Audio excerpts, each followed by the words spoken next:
C'était le 9 septembre 2016, au camp de la transportation, qu'avait eu lieu la 3e soirée publique apéro-optopique organisée par la Jeune Chambre internationale de Cayenne. Le sujet du jour était la crise énergétique dans l'Ouest guyanais. Quelle alternative?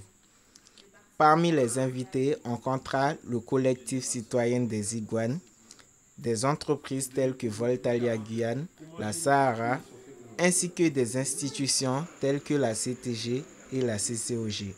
Ensemble, ils ont débattu pour essayer de trouver des solutions concernant cette crise. On remarquera tout de même l'absence d'un représentant d'EDF pourtant invité à ce débat. Donc le but, c'était vraiment de permettre à la population de s'exprimer sur, dans un cadre et une situation un peu tendue. C'est vrai qu'il y a eu des coupures à répétition. Il y a des coupures à répétition depuis un moment. On sait qu'il y a eu pas mal de tensions suite aux dernières réunions. Et justement, pour faire le contre-pied aux réunions qui ont été organisées et où c'est vrai peut-être qu'il n'y a pas eu forcément l'accès à tous et surtout aux jeunes. C'était vraiment de donner aux jeunes l'opportunité de s'exprimer et la population en général pour donner leur avis, leur ressenti et surtout venir s'informer. Nous sommes là, le collectif, pour avoir une oreille attentive à ce qui peut être proposé pour l'Ouest guyanais, puisque le thème du débat c'était la crise énergétique dans l'Ouest guyanais.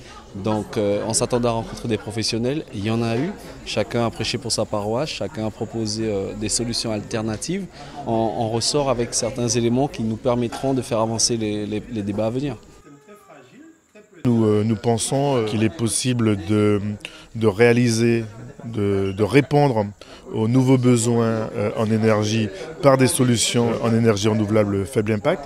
Donc nous y travaillons. La zone de l'Ouest a besoin d'une solution énergétique immédiate et nous pensons qu'il faut la réaliser par un moyen conventionnel qui est un moyen rapide à mettre en œuvre dans l'année. Une soirée de débat qui a permis d'aborder des solutions conventionnelles et alternatives face à la crise du courant dans l'Ouest. Une nouvelle étape dans le combat citoyen pour une meilleure sécurité énergétique.